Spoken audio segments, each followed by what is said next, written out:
Hey everyone, welcome to Tuhon And Son. I'm Ryan Gelina. And I'm Tuhon Gelina. And today we have a guest, not only a guest, but an alumni of Tuhon And Son, I believe, because when Dan's on an episode, we get way more views or listens. When we talk about Dan in an episode, we get more listens. And now he's back. And this time it's personal. Welcome back, Dan Inosanto. Thank you. Thank you very much. Now, we just had another amazing seminar over the weekend of, what's the weekend right now? What is it? It's April 23rd, 24th. Today's the 24th. Today's the 24th, 2016. And Dan, you've been coming to our school gym Since 1988. Since 1988. Wow, that's a long time. I was 4 years old. And I remember that. Yeah. I probably was talking nonsense to you back then because I didn't know how to talk yet. But what I would have said is drawing pictures. Welcome.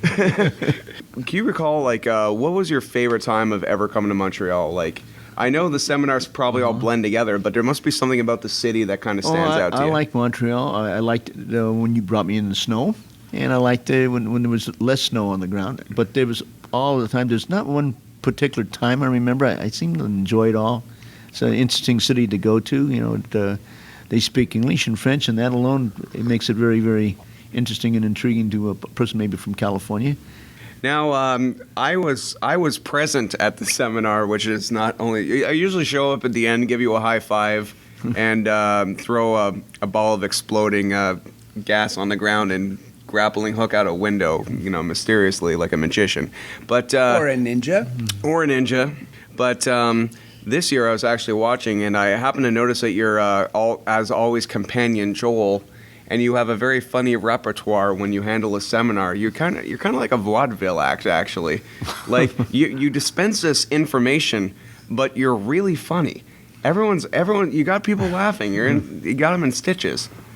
Wow, that I didn't know. Was this always your style, or did it develop into this after years? No, I don't really try to develop a style. I'm trying to get the information out there, and when I teach, and sometimes it doesn't hit, and sometimes it does, but.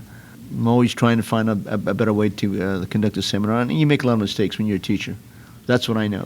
I've never taught a perfect seminar. I'm never very pleased with every seminar because always I feel like I've left something out, or it didn't go too fast, or I went too slow.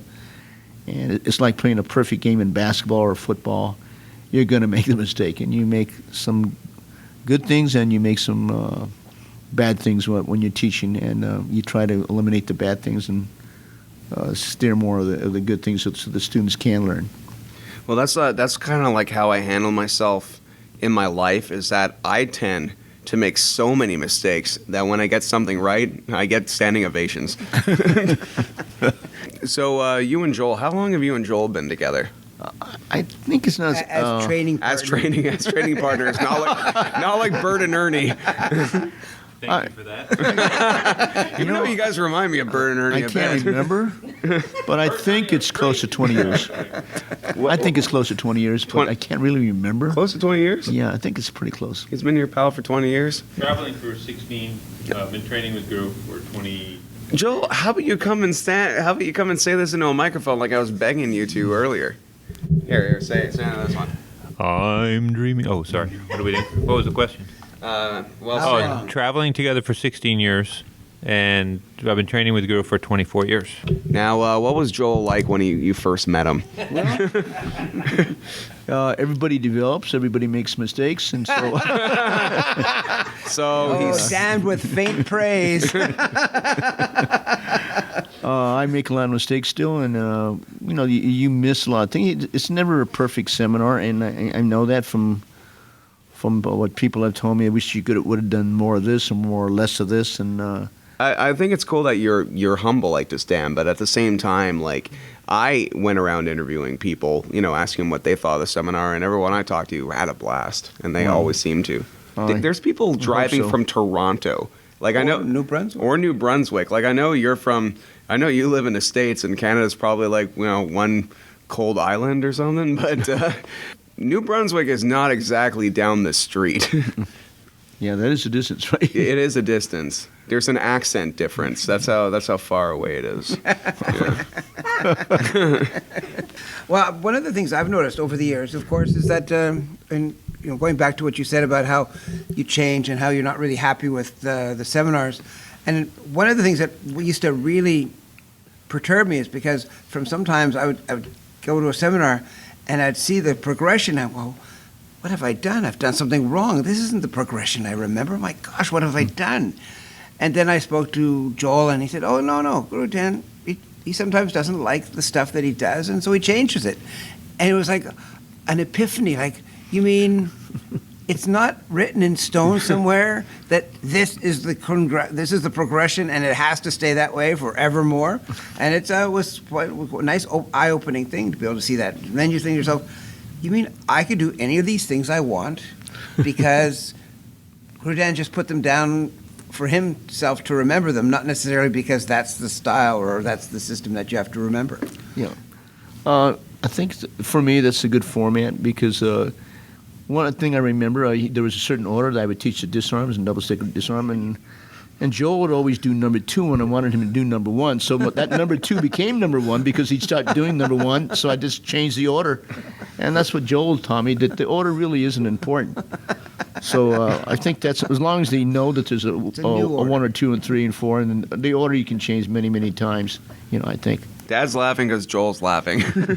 That's my 15 seconds of fame. What are you talking about? Well, on my count, it was more like 4.5,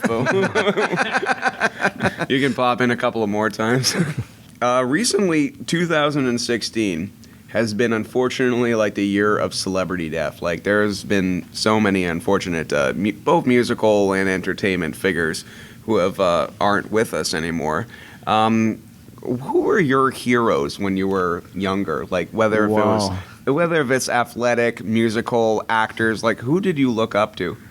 I think without the heroes in my life, I might have been a juvenile delinquent, and I probably might have end up in the wrong side of the tracks, or the wrong side of the. To make a long story short, so many people have been influential. I can make a list like. Starting with my mother and father, I think they were really good role models. Aww.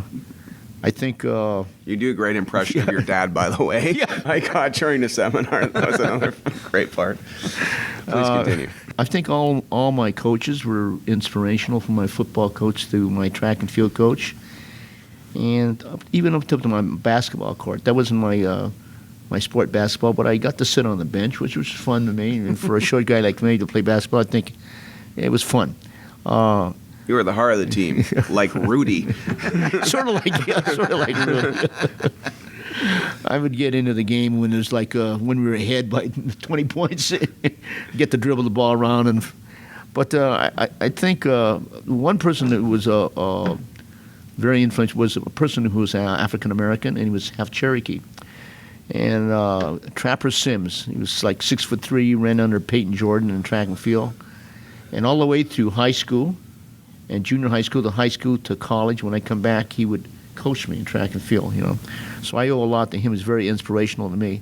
I got to be personally coached by Amos Alonzo Stagg.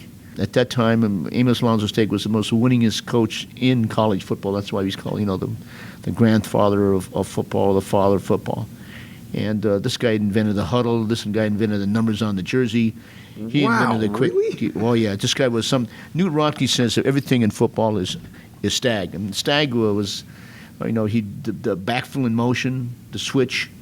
I counted 18 things, a quick kick, and he also invented the batting cage, invented a tackling dummy. But for some odd reason, he retired at age 89. But he'd come down and help the local high school team, which I was on. And so he helped me in my kicking. I got to be personally coached by him. So he's very influential. My track and field coach, Sam Adams, and my football coach. I think everybody you meet for me, was a very, very important. Mrs. Conroy in the 8th grade helped me. In the 7th grade, I was having a little trouble with discipline. And so when I had her in the 8th grade, she really straightened me around. In fact, I got the Citizenship Award as the most well-behaved student in 8th grade, which was contrary to what I was in the 7th grade, because I was always getting into trouble in the principal's office for little minor skirmishes and stuff like that. So I went back to thank her when I graduated from college. Good for you. Yeah, and I remember my mother said you should go back and thank her. And I remember when she saw me, she goes, Dan and Inosanto, we've come a long, long ways. I didn't even think she would remember me. I'm an 8th grader, and she changed my life around. Went through 4 years of high school, 4 years of college. I'm coming for graduate work, and she goes, "We've come a long ways." There's so many things like Grant Dumplamba, who's a baseball coach. Other one was a lineman, Tiny Kinporo. He played for the San Francisco 49ers. He's my playground director. I think so many people are responsible for your progression in life, and I don't think there's one person, but everybody you come in contact. It really is. My father is a teacher. A teacher to you, and everybody becomes your teacher. Anyway, I can go on and on and on because so many people have been so inspirational for me to change my lifestyle. To change my lifestyle around. You know, Danny, it's there's two types of people in this world: people who are willing to listen and people who aren't.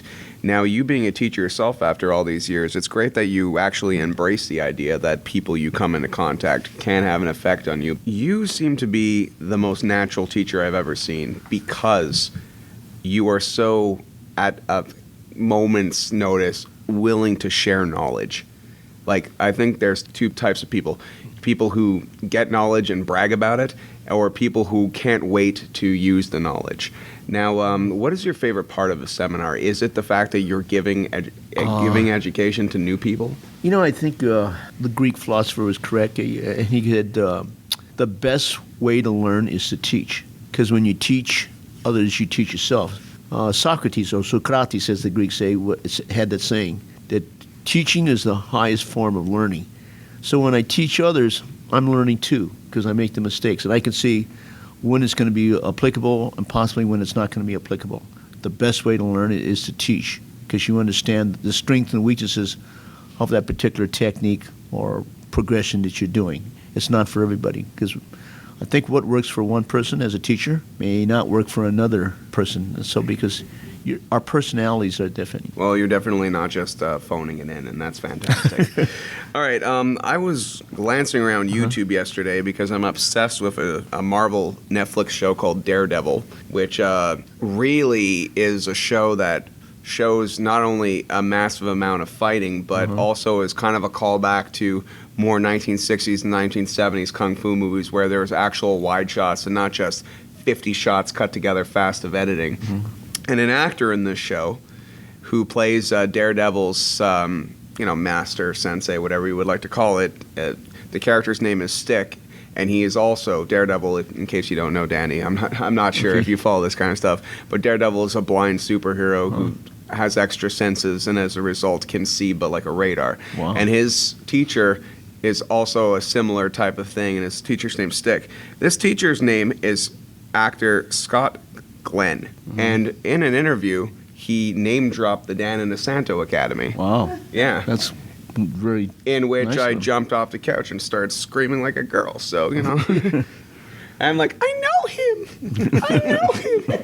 So, Danny, you're kind of like the Kevin Bacon game to my world, Oh, well. That's a compliment. Yeah. He's 5 degrees from everybody. 5 degrees from everybody, yeah, definitely. No, speaking of also, besides the fact that Scott Glenn rules, I was looking at your Wikipedia page because I'm like, I know Danny, but I know Danny, Hey, Danny, he's that nice guy. So I looked on your Wikipedia page to be like, well, what do I don't know about Danny that the internet thinks they do? And did you teach Rick Nelson? I didn't teach him. I was a teammate of Rick Nelson. That's even more interesting. Please go on. So there was a person named Bruce Tegner. Yeah. And Ricky Nelson was a black belt under, and I was just starting. In those days, I used to train in 2 or 3 schools simultaneously.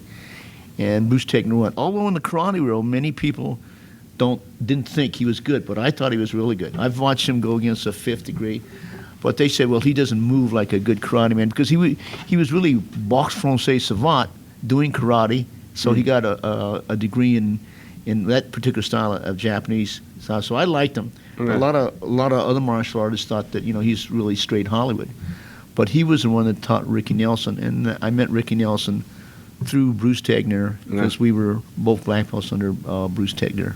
I always figured that Rick Nelson had to learn how to fight because he had like 3,000 angry boyfriends trying to kick his butt every day. He's really talented, Rick, and he's for real. Yeah. He's just not a singer. Ricky Nelson could do his thing. He's cool. a tough boy. Awesome. No, it's funny. I just an interjection here. I started doing martial arts back in 1967, but of course my experience started a few years before that. One of those Christmases between 1963 and 1967, I received a bunch of books, martial arts books, because where I lived they didn't have martial arts school, so you got books. And one of the books I got was a Bruce Tegner book. And Sorry, Dad. I thought you were going to say, like, surviving the boyfriend rage. No, I didn't get that one. But no, it was interesting because I remember going to these bookstores and there was literally half a shelf of Bruce Tegner was not shy about writing. Yes. So he would write, there was a book on Savat, there was a book on Kung Fu, there was a book on karate. Shakokai karate was the system that he had his black belt in. He was also a second-degree black belt in judo, I believe, and California state champion. He's a good judo man. He's very good. I don't think a lot of the karate people of that time period, because he didn't kick like traditional, because a lot of the Savat would show up. And then he had that sort of push kick and jumping 2 feet in the air, which a lot of Savat people did. But he's well-rounded. He did his thing, and he could really throw. I've seen him in action, in a lot of martial arts at that time, because they don't have the same form, or he has the form, clean-cut form when they did the katas.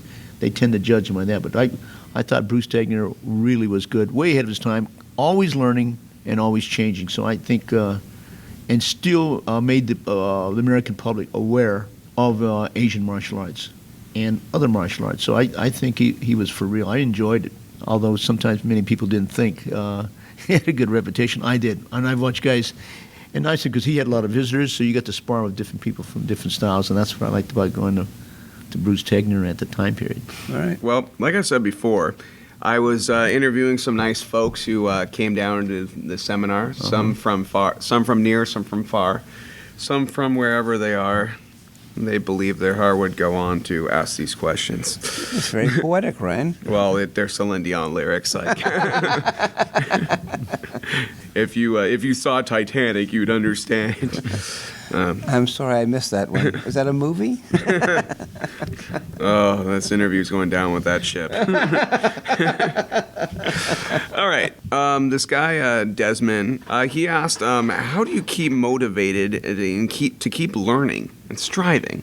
I think the best thing is, for me, the motivation is that you can't teach unless you're sort of in shape. Okay. And I watched the people that preceded me, and you have to be reasonably in shape. It's hard to keep that tummy down as you get older, because your tendency, you love to eat. I love to eat, and that's, I think, my greatest weakness. Is I should be in better shape than I am, but I also like to eat. But Guro, just to let you know, round is a shape. Round is a shape too. But they call me the ball. I keep motivating because I don't know enough. I need to know enough in order for me to be a good role model for my students and for them to pass on knowledge. So I have to be in sort of good shape. All right. Next question. This is from Jacques. He said, I heard a few years ago that you were working on a few books on Silat and Muay Thai for seniors. Are they going to come out? I like to, but every time I sit down to write it, I get a phone call and I have to do this and I have to do that. And many times I started to, but I would like to get that book out in Silat. And hopefully it will come out. I just need the time to do it. And it's really hard with the budget between training and it's budget between learning and budgeting in between teaching. So you got to really balance, and then balancing it between family life and your living. It's luckily that my living is my hobby, because sometimes you have to separate it. I'm very fortunate to have the wife I have because she's so supportive. Without that, I don't think I have it. I know I can't run the school by myself. I am not a businessman, so I think my wife takes care of that. And without my wife, I don't think I would have accomplished what I wanted to accomplish without my wife. So I'm very lucky. True partner in crime. Yeah, Paul is awesome. All right, next question. This is from a guy named Danny. And he said, Bruce Lee's Wing Chun has been criticized somewhat because he apparently didn't study it too long. What's your opinions on Bruce's Wing Chun? Okay, I think it's respectable. And it's different. And where he lacked in his full schooling, he made up by innovating and researching on his own. I myself very fortunate to have 9 Wing Chun teachers beside Bruce Lee. I went on to study it. I'm still studying under Sifu Francis. I think he's just fantastic. He's helped my growth. Wing Chun, I don't think sometimes when you're passing on a style, you want the original. But when I talk to these other people, everyone has a different progression, even the progression in Shizao, right? And Bruce Lee, because he didn't stay in Hong Kong, one of the reasons why Bruce Lee didn't finish his Wing Chun training, because there was, at that time period, a lot of Chinese at that time found out that he had European blood. His mother is a quarter German. Wow.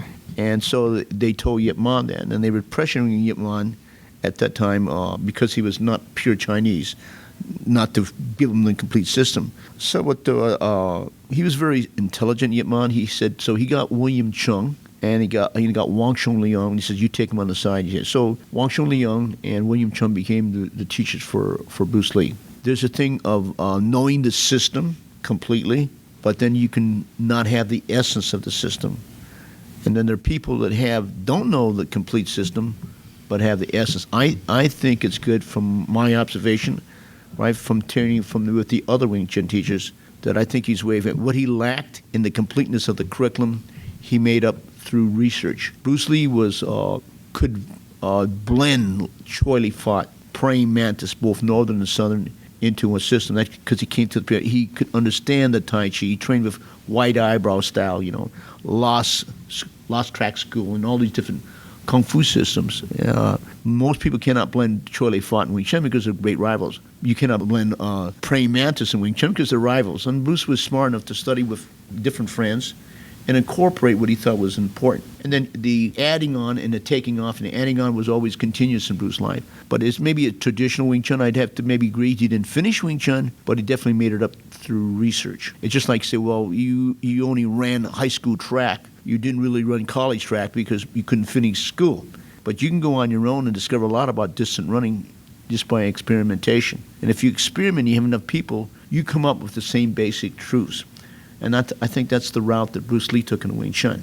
And of course, there's a lot of Wing Chun people that probably don't like him. But then there's a lot of Wing Chun people that recognize that. I was told, he said, well, Bruce Lee didn't have the second and third hand. And I asked him why. He says, because he always scored on first hand. We don't know how good his second, third hand. But I was thinking, that's the essence of it.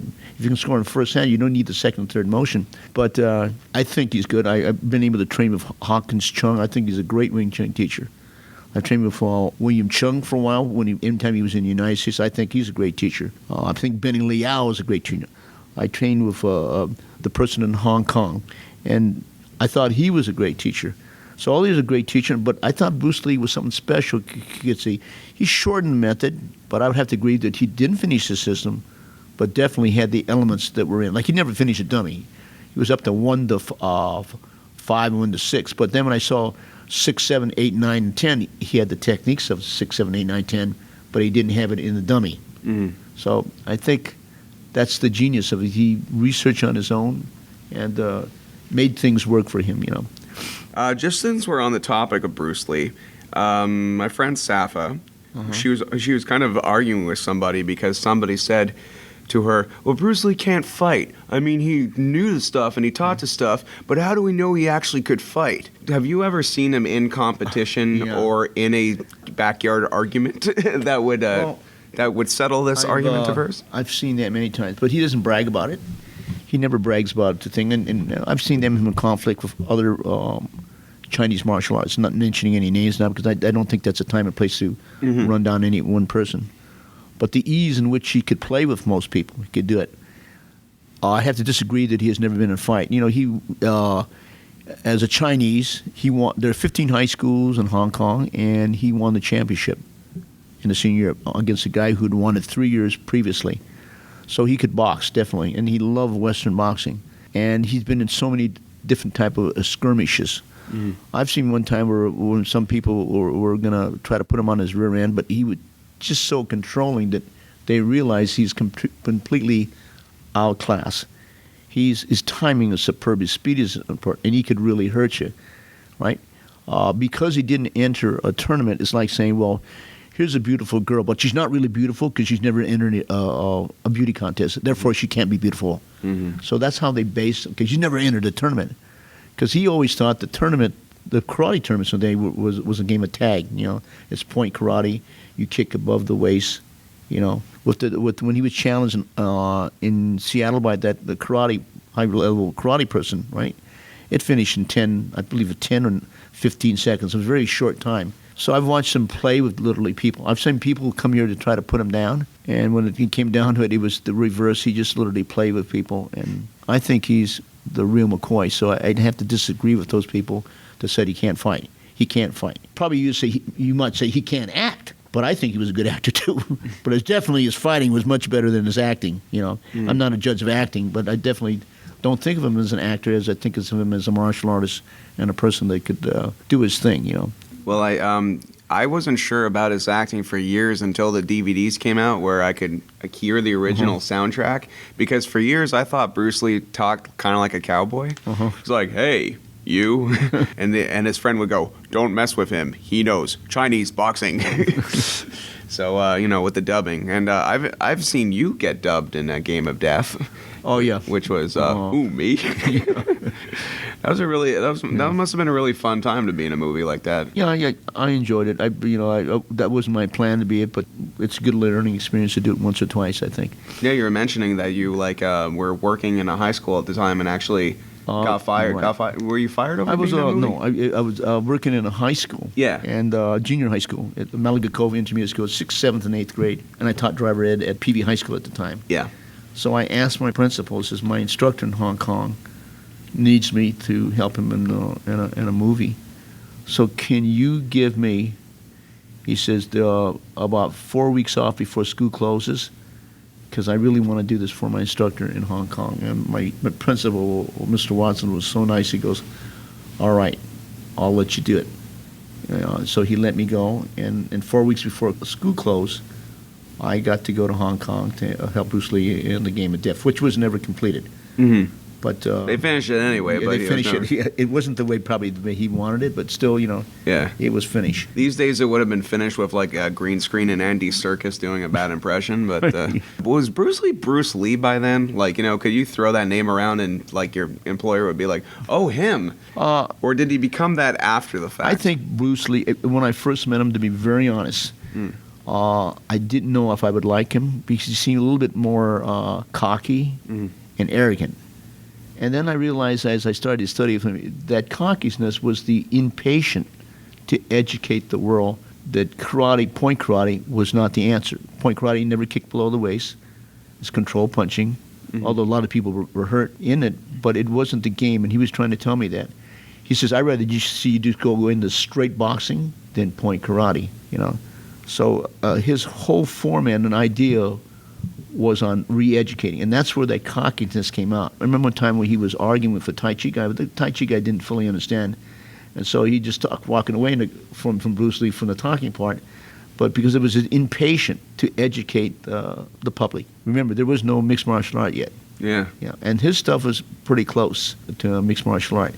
He took away the headgear. We used to wear a lot of headgear and stuff like that, and then later on we realized, that occurred because one day he just forgot to bring the chest protector, and I forgot to bring the face mask. And he said, "Well, just move around and we'll surface punch." And that became the way we trained. And we'll go below the waist and occasionally a takedown, But definitely, I think he's miles and miles way ahead of the game.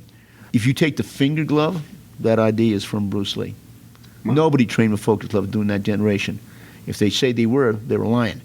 The JKD people were the first people to do that, to train, and the first one to use boxing gloves. When we wore boxing gloves, people said, "Well, that's not real martial art. They're wearing boxing gloves." See? And then later on, we trained in the finger gloves, which actually were mainly for baton training.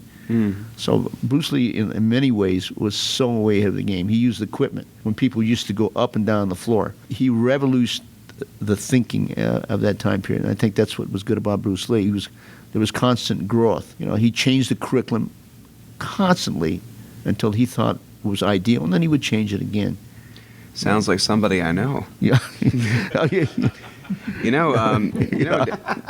Danny, I never got and will never get a chance to meet the gentleman in which we're speaking of. But considering you were his friend, his student, and you're carrying on his legacy, I think he would be over the moon proud that Wow. you pretty much just described him in your teaching. Like you've literally carried the torch the way it was supposed to be. I like to think so. I hope so. Anyway, You yeah. absolutely have. That is really great to hear. Thank you. Anyway, Dad, you know what you're talking about. Do you have any martial arts based trivia you would like to ask Guru Dan? Well, I noticed, one of the things that seems to have evolved over the past little while. I mean, I remember a few years ago we were talking about some of the people that have found their way into martial arts. I mean, a lot of people, we'll call them celebrities just for nothing, no better word.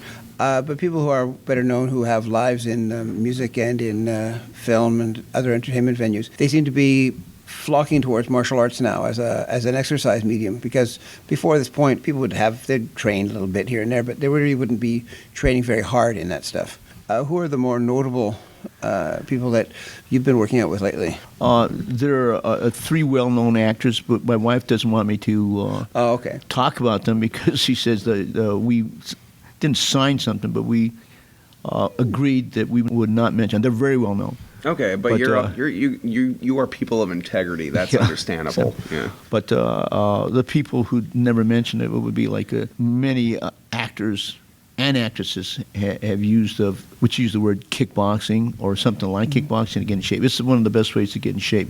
The whole body's working out. You're getting a cardio. You get the punch. You're using your upper body. You're learning the twist. You're getting your core. You're kicking. So it's really good. I think Denzel Washington likes it.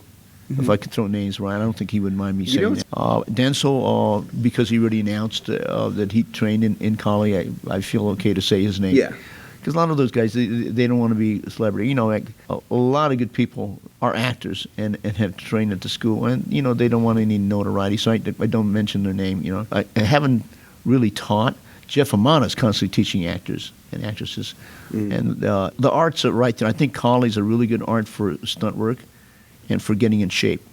I think the JKD is excellent. I think the Muay Thai is excellent. You don't have to go in the ring to get the benefits from Muay Thai. So I think the arts that we are in are really healthy for the body, provided you don't get hit too hard. And that should be good. You can put it on low key. You can raise the volume up on it to make it really bit more harder. But definitely even at the middle and low range, you're really getting the exercise just to do the movements of those arts, so they're really beneficial. I think there's not to sound corny, there's a lot of spirituality in it, in martial arts. So I think that's good. Or as Tuhon And Son used to tell me, he says a martial art without spirituality is not a good art because it's for destruction. He says you want an art that will do well for humanity. In ancient times, they said that you're not really fighting the person in front of you, you're fighting from the person that you're in front of, and I think that's good. So I think without spirituality and philosophy, then martial art is brutality. I think that's the way Tuhon And Son you said. The object is they use the martial art as a vehicle for growth, and I think that's really good. One of the things I'm curious about, I met you in 1981, which was about 35 years ago, and since then I've seen you quite often. But one of the things I've always been impressed by is how you easily move and seem to find all those people who do martial arts in various communities. I mean, I know that your relationship with Bruce Lee kind of opens doors that you probably never even realized until they were opened. I'm thankful for that. Yeah, I think so. But at the same time, I mean, a lot of these things happened before you even met Bruce Lee yourself. I mean, there are some people that you were training with through your father. And the fact of the matter is that you always hear stories about, as you were saying earlier, about how the Ilocanos didn't necessarily get along with the different tribes in the Philippines didn't get along well with each other. In fact, there were even camps in Stockton area where they were all separated so they wouldn't fight with each other. But a lot of these people, you hear about them, the people like Juan Lacoste and all of these other people that you were training with, there must have been some way that they would communicate, because now, I mean, you show us all these pictures of these people that were there early, but you got to meet them not recently. You got to meet them, pretty well when they first started teaching. Yeah, I have to thank my father for setting it up. Without my father, I would not have been introduced to the Filipino population. My father was quite unique. He brought bridges of different types of Filipinos together. And before World War II, when you had these work camps in California, there was a camp for the Ilocanos. There was a camp for he can put the Tagalogs, and the camp for the Visayans. Then he would put the other ones either in the Ilocano camp, like Pangasinan, Pampanga, And then he could mix the science, both Ilungo and Waray, and Cebuano and Buluhano, you know. And so without him, I would not have never got to meet these people. And they kind of loved my father because he did a lot of things. I remember my father built this house. It was an old, dilapidated building. And I didn't fully understand this. It's an article in one of the papers, you know. And so he just built this old, dilapidated building, and he housed, and I'm not exaggeration, close to 100 Filipino families. Building separate rooms. It was an old building, so the third floor, second floor, the first floor. So when you rent out a room, in those days houses had a large basement where he would just rent out a lumber. So he'd just put a sheet for a family of 3, even a family of 7. So that's why I really couldn't make a mistake in the Filipino population, because everybody knew who I was and I didn't know who they were. I remember sort of, when I use this word cutting school, yeah, I was cutting school. So and the guy knew that. He goes, "What are you doing here?" And I said, "Well," he said, "I know who your father is. You get to back to school or I'll tell your father right now. But your friends can come in." I remember they went in this they got a pass. Pool establishment, and I had to go back to Jackson School. But, you know, it's stuff like that. I really had to watch out because of my father's position in the community, you know. And I was very lucky because I had my Uncle John, who was sort of like a babysitter for the family. But as I was told by other people, no, he's not a babysitter. A man never babysits. He's your bodyguard for the family. He was like that in the community, so I had to be well behaved, you know. So this is what I learned from my father. My father, I have to thank my father because he was one who introduced me to all the Filipino guys. Without him, I probably wouldn't have met. And then everyone, I started doing my own research by myself. Then I got to meet different Filipino people, and which was nice, you know. Yeah, we just saw an article today. Dad shared it on the Facebook. There's this new Jason Bourne movie coming out, and it basically said the martial arts of Jason Bourne. Is that what the article is called? Basically, yeah. And they was giving a lot of well, Dad, you can say it. Well, one of the big arts that seems to be making a big splash in the internet or in entertainment is Krav Maga. And the thing was, it's like, look, the art in Jason Bourne is Kali and Jun Fan, and no, it's not Krav Maga. And I mean, it wasn't so much a put down of Krav Maga. It's just that everybody likes to think because it's a popular name and everybody uses it. Oh, it must be this. It's a well merchandised name. For a while, anything grappling related was Brazilian Jiu-Jitsu. That's now seems to be that. But it's kind of nice when you hear that the art that you practice and have been practicing for a while is one of those things that seems to be looked upon favorably by a large segment of the population, which is nice to see. And a good movie.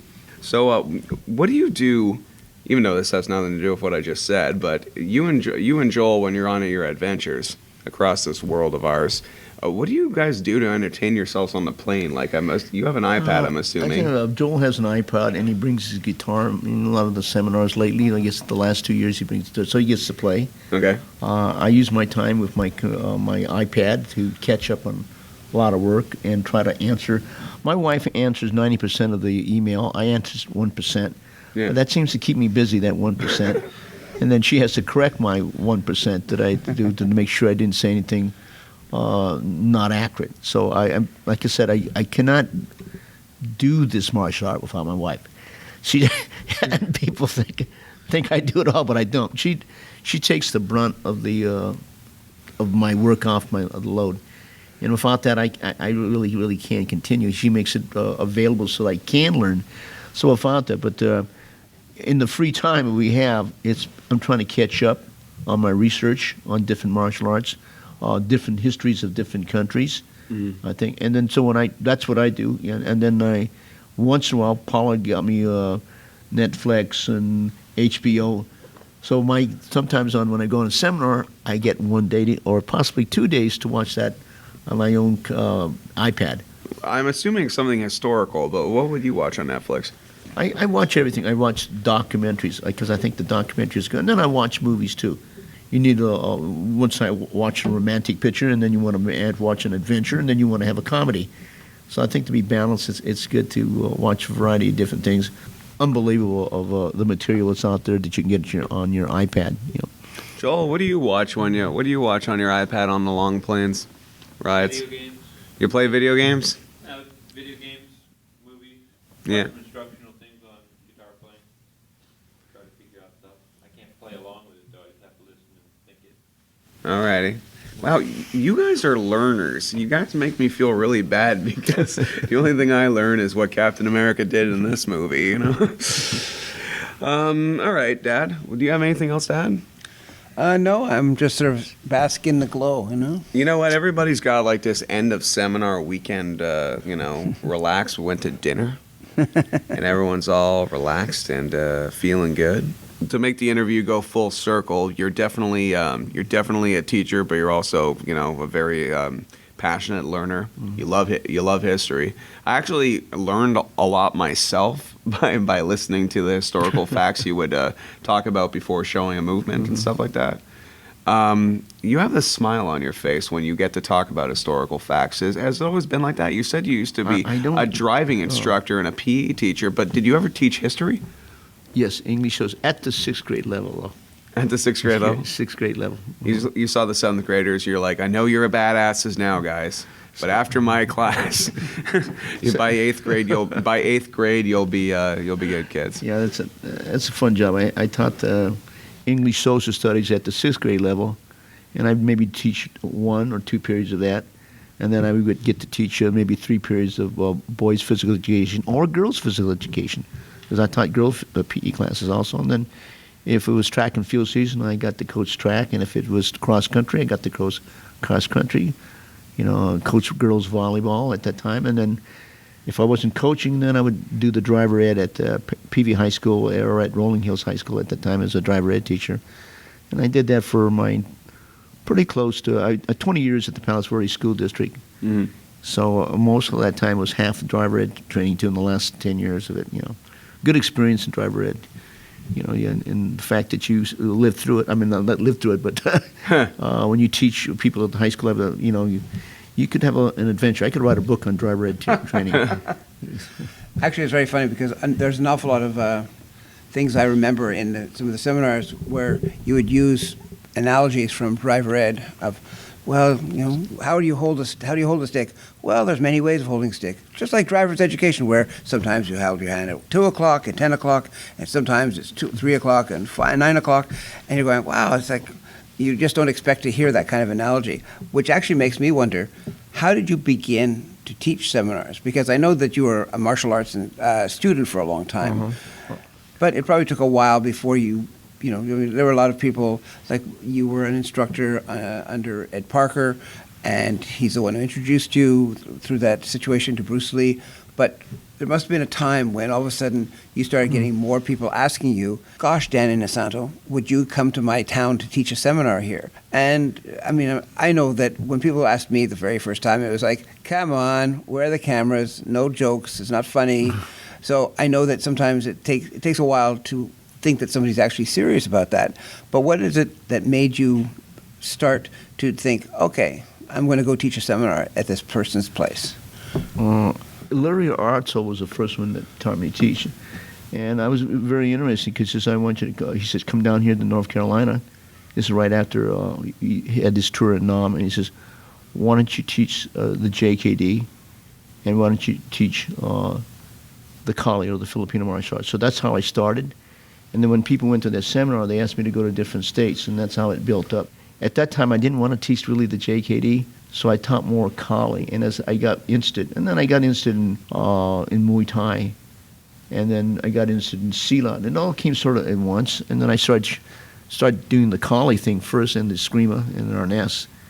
And then sometimes I would show a little bit of Silat, and they said, would you show that? So I started teaching the Silat. And then the JKD. At that time, I didn't want to really teach it because there was a lot of politics in JKD. May I just ask what era, what year this is was? Like when Bruce Lee died, I 73. believe 73, right? Yeah.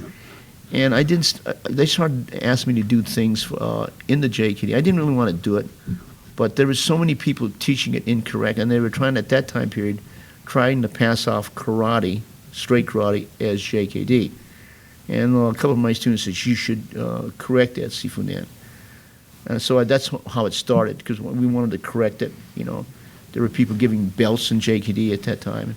And I think it's okay to give belts. There's nothing wrong in giving belts, because I think that's how you can judge it. But at that time, we knew the JKDs didn't have belts, and they were trying to pass off different arts. You would go to some place and they would try to pass a JKD, and you could see them they were doing typical karate movements up and down the floor.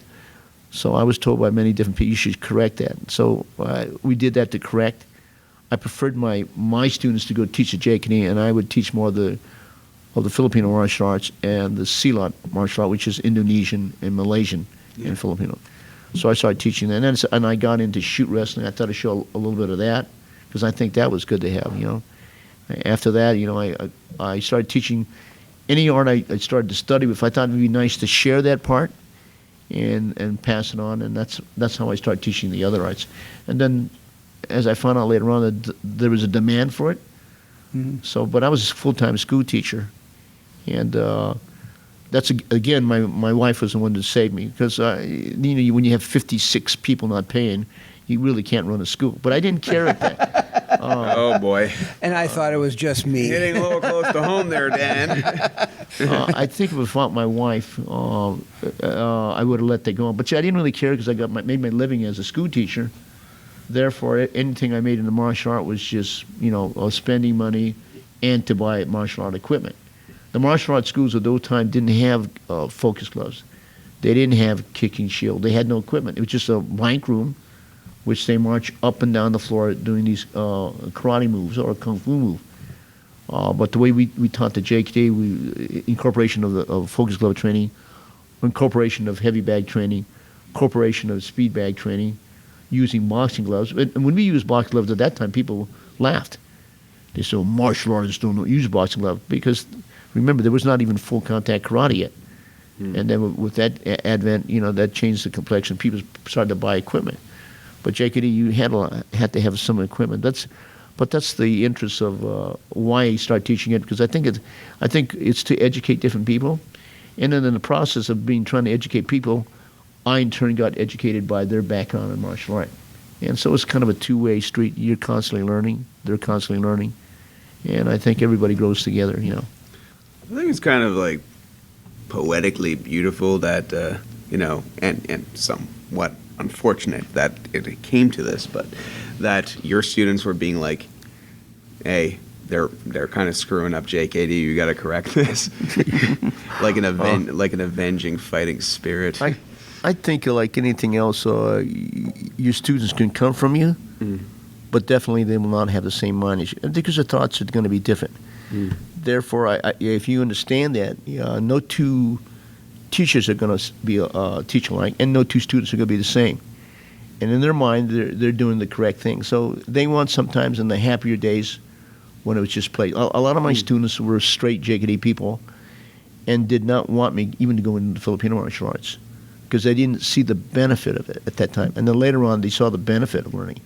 I remember one time when I was 3 of my students said, could we have a meeting with you, Sifu? And I said, yeah. I go there, and he goes, we want to know why you're putting 3 Muay Thai classes into the academy. And I said, well, because I think it's very beneficial to Muay Thai. The students get a lot of exercise on it, and because it's my school, I think I should be able to put anything in the curriculum, which they didn't fully understand that part also. And also the fact that Bruce was never closed to learning other things is a whole basis in which JKD is even invented. Yeah. Well, they wanted to make JKD hypocrites, much like style. Yeah, they didn't realize it's a way of thinking and a philosophy.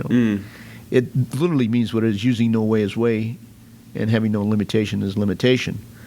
But there are going to be some things in using no way that there are some things you're going to use, and there are going to be things that's something that I can use, but they're not going to be the same. And so you can't have 2 people in any one subject think exactly. If there was only one creator, but why do we have so many factions then? And sometimes divisions tend to separate us than unite us. And I don't think they come to that realization yet, But pretty much that's why I think I like teaching, because it's helped me so much, and it's helped me grow. Hopefully I made my students grow, and hopefully they'll, because they definitely had me learn. Because without your students, you don't know the direction to take, what they need, And so I think with your students, it does help you grow, period, Yeah, people People don't accumulate all this information and be like, haha, I know it. Let me go to an abandoned cabin on a hill and, you know. Actually, wait, that's all plot to a lot of kung fu movies, actually. And bitter masters that don't want to share their knowledge and someone has to climb up a mountain to meet them. Okay, I have 2 more questions. I kind of wish I knew where the photo was. Of which photo? Do you know where the photo of Danny and Bruce is? A photo like that? Yeah. It's up. Well, I'm sure Dan remembers it. Just basically, I always wanted to know this. So I have 2 final questions, Dan, and this just because we've been talking about JKD, Bruce, and the past and stuff. The other one's kind of about the future. So the first question of the final 2 is, when was that picture taken, and what was the mind like? You know, you don't ever realize when an iconic photo is about to be taken. You know, that photo is synonymous with you, your career, your friendship with him. It pops up on Google everywhere. Wow. What were you guys doing when that photo was taken? It was after the shoot and after we've been practicing, and we were on the set. Yeah. Set of what? And a set of Game of Death. Okay. And so he popped up the victory symbol. I didn't do it the first time. There's several versions of that. So there's one version where he gives the victory sign and I'm not. And then I realized he wanted me to do, so I gave the peace sign too. It was the peace sign or the victory sign, depending when you call it. So that's when we did it. Right after training, we were rehearsing for a fight scene, and then right after that, the photographer came by and he clicked that photo. And I think there's like 4 different versions of that picture. If you look closely, I can tell the difference. See, then people have sometimes changed it because nowadays you can change the direction. Sometimes they put me on the left-hand side of him. Okay. And sometimes you're right, and then sometimes he's a little bit higher than I am, and I've seen that version also. Photoshop. Sometimes it's pictures of him and Rick Nelson. You're like, what the heck? Yeah. All right, and my final question of the day, Dan, because you guys have been working your butts off all weekend. You and always faithful Joel. It's great watching you guys do your thing. And you guys are hilarious together because Joel's like got the funny deadpan thing going on, and you're more like the Bugs Bunny of the 2, I guess. I don't know. This is just my observation. It's got nothing to do with my question. But my question now is, what makes you excited? What out of your daily life, what is the best thing? What is the thing you look forward to? What is when it's happening, you're like, this is what it's all about, and I am so happy I do this? I think anytime you help somebody, they can help another person. So I think what little knowledge you have to teach, I think it goes around. You know, they often said a smile to one person, you can frown, that changes his whole day. So I think when you share, hopefully it's for the good. But what I get out of it is a satisfaction that you are helping. He, along the line, will have other students, and he will help his students. So I think it helps for a better community, martial art community, if you have that, you know, giving knowledge. I think is very important. I think it's like giving money. So it's a way they can grow, and the same way there's some satisfaction in it that you've helped this person grow. And obviously, when you help some person grow, they help you grow too, because they give you feedback. They'll definitely tell me, well, geez, girl, I wish we could have done this, or I wish we could have done that. I wish we could have done more knife work. I wish we could have done more trapping. I wish we could have done more takedown. I wish we would have done more rehearsal. I wish we could have done more energy exercises. You can't. Or I wish we did more double stick than single stick and stick and dagger. And I wish it would have been sword and dagger instead of stick and dagger. It's endless, you know. But it's a hit and miss. I don't think you know if it's going to be successful or if it's not going to be successful. But because I'm being really honest, when I teach, you hope you covered what you were supposed to cover. You hope you got across what you were trying to present. But I know that there has to be. No 2 people are going to think alike. So sometimes people go, "Wow, I hated that progression." Other guy goes, "That progression was just right for me." Other one, "It's too much for me." So you definitely will have a mixed feelings. So that's why it's so hard to let's use the word please, or to satisfy everybody's on a seminar. I like I said, I've never been satisfied, and I know that even on the seminar I taught this week, a lot of people said, "Man, we had that before." Other people said, I wish you would have done this more. So I don't think so that in itself is good because it helps you want to present your material better and to make sure that, that hopefully he grows and I grow too. On a daily basis, that's what makes you happy? Yeah, it makes me happy because they're learning, I'm learning. Yeah. And hopefully the material is of value.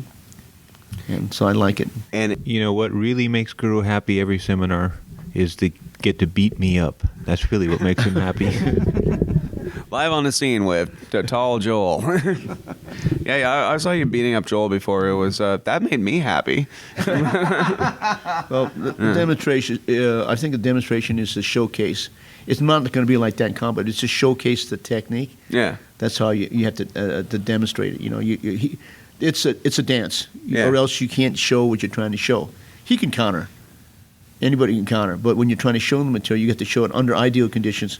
This is the way the technique would have gone if it's correct. You know. Well, actually, it's funny that you're saying that because I've taught a couple of seminars, and it's kind of amusing because some people feel that this is their chance to show you that they know how to counter what you're doing, and you're going, "What are you doing this for?" I'm doing a technique to demonstrate how somebody else is to learn this or to practice this movement, and you're spending this time countering me. What on earth for? Why are we doing this? And it's very funny because I'm going, what exactly came over you to do this to me? Because I chose you so that we would look like this would be something that you do. But if I'm showing you a technique and you start fighting back, there are times when you feel like, if I actually went through with this technique, you would be hurt. You do have that opportunity to choose not to do this now with me, because it's not like, I'm trying to do this make you look bad or make me look good, but it's just this funny thing because you really don't have time to show X thousand things. You have to show the technique, and it has to be you actually have we have 5 hours in a day for training and not 20 hours a day. So it's kind of amusing because when you run into that. It's really the showcasing, and because there's so many options. If he does this and he does that, but it's a learning experience by itself. I think It definitely makes its day all spicy. That's for sure.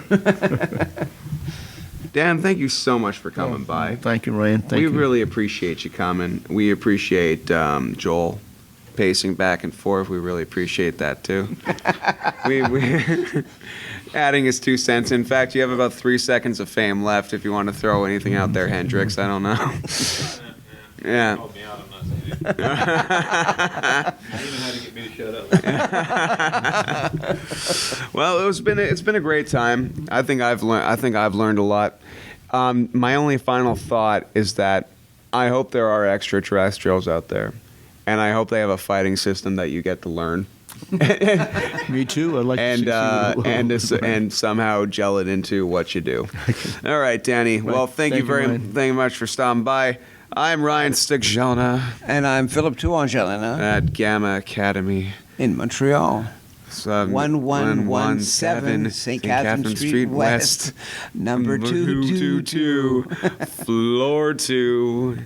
And the phone number is 514-281-9928. Yeah. And Ruth is a producer. She doesn't realize this, but all her Batinsky-ness has been basically what a producer does. Yeah, pretty much offers no help or criticism, but at the same time insists that you do it their way. You guys gonna pay for that later? Of course we pay for it every day already. No. Mom, you were mentioning before that without Paula, nobody would pay. It's like mom definitely gets on people's butt, especially about wearing shoes in the gym this weekend, including me, actually. She accosted me, and I'm like, me, your only son. Unless you count Serena on a bad day, I guess. I don't know. Anyway, Thank you very much for listening to Tuhon and Son. I'm Ryan Sixshelna. And I'm Tuhon Phillips. We have a special guest, Dan Inosanto. Dan, Thank you very much. may you say I'm Dan Inosanto and you are Dan listening to Inosanto. Tuhon and Son. Okay, and I'm listening to Tuhon and Son. Or Thank you very much. You are listening to Tuhon and Son. Well, let's hope you listen to it too. Goodbye, Joel. All right. Say goodbye, Joel. Goodbye, Joel.